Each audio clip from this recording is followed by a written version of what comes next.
అర్జున, ఆధ్యాత్మిక ప్రవృత్తి గల ప్రధానము బ్రహ్మము. పరమోత్తమైన హోమద్రవ్యము బ్రహ్మము.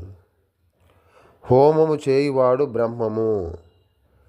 అగ్ని బ్రహ్మము.